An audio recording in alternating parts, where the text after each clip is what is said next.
Hello friends, welcome back to our channel. Bangladesh నుంచి భారత్లోకి చొరబాటు యత్నాలు, smuggling కార్యకలాపాలు ఆందోళన కలిగిస్తున్నాయి.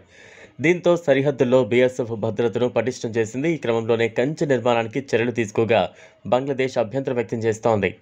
ఈ పరిణామాల నడుమే సరిహద్దు ఉద్రిక్తతల పేరుతో భారత హై కమిషనర్ ప్రణయ్ వర్మను బంగ్లాదేశ్ విదేశాంగ శాఖ ఆదివారం పిలిపించిన విషయం తెలిసిందే. ఈ వ్యవహారంపై భారత్ సైతం తగు చర్యలు తీసుకుంది. ఇక్కడి బంగ్లాదేశ్ తాత్కాలిక హై కమిషనర్ నురల్ ఇస్లాంకా విదేశాంగ శాఖ సమన్లు జారీ చేసింది. దీంతో ఆయన కార్యాలయానికి చేరుకుని వివరణ ఇచ్చినట్టు తెలుస్తోంది. ఇండో బంగ్లా సరిహద్దుల్లో 5 చోట్ల కంచెల ఏర్పాటుకు భారత్ ప్రయత్నిస్తోందని, ఇది ద్వైపాక్షిక ఒప్పందాన్ని ఉల్లంఘించిన మేరని ఢాకా ఆదివారం ఆరోపణలు చేసింది. ఇది జరిగిన కొన్ని గంటల్లోనే భారత హై కమిషనర్ ప్రణయ్ వర్మకు సమన్లు జారీ చేసింది. ఈ క్రమంలోనే విదేశాంగ శాఖ కార్యాలయానికి వెళ్లిన వర్మ అక్కడున్న కార్యదర్శి జషీముద్దీన్ సమావేశమయ్యారు. అనంతరం వర్మ మీడియాతో మాట్లాడుతూ కంచెల విషయంలో 2 దేశాల రక్షణ దళాలు బీఎస్ఎఫ్, బీజీబీ ఓ అవగాహనతో ఉన్నాయి. సరిహద్దు వెంబడి నేరాల నియంత్రణకు ఈ అవగాహన, సహకారం కొనసాగుతాయని. ఇదిలా ఉంటే టిబెట్లోని అత్యంత ఎత్తైన ప్రదేశంలో చైనా భారీగా సైనిక విన్యాసాలను మొదలుపెట్టింది. అత్యంత కఠిన ప్రదేశాల్లో యుద్ధ సన్నద్ధత, లాజిస్టిక్స్ సరఫరా వంటి అంశాలను దృష్టిలో పెట్టుకుని పీఎల్ఏ వీటిని నిర్వహిస్తోంది. ఇండియన్ ఆర్మీ ఫౌండేషన్ డే ఇంకొన్నాళ్లలో ఉందనగా చైనా వీటిని మొదలు పెట్టడం గమనార్హం. కమాండ్కు చెందిన రెజిమెంట్ వీటిని చేపట్టింది.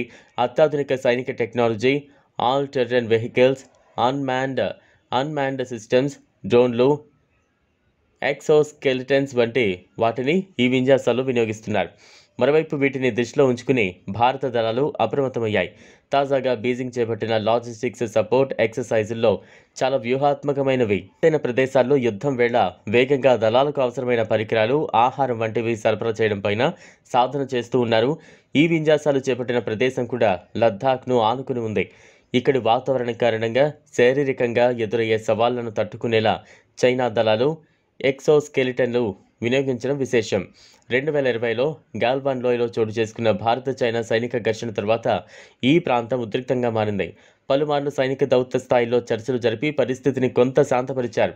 బలగాలను వెనక్కు తీసుకునే అంశంపై గతేడాది అక్టోబర్లో కీలక ఒప్పందం జరిగింది. భారత సైన్యం కూడా హిమాలయాల్లో పోరాట పటిమను పెంచుకునేందుకు ఏటా హిమ్ విజయ్ డ్రిల్స్ నిర్వహిస్తోంది. తీవ్రమైన వాతావరణ పరిస్థితుల్లో వివిధ దళాల సమన్వయంతో ఆపరేషన్లు నిర్వహించడంపై సాధన చేశారు.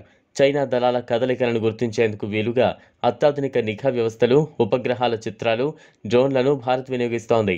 సరిహద్దుల్లో కీలకమైన రోడ్లు, వంతెనలు, సొరంగాలు నిర్మాణాలను భారత్ వేగవంతం చేసింది. దీంతో దళాల కదలిక మరింత సులువుగా జరిగేలా చేసింది. ఈ వీడియో మీకు నచ్చినట్లయితే లైక్ చేయండి, షేర్ చేయండి, ఛానల్ను సబ్స్క్రైబ్ చేసుకోండి. Thanks for watching.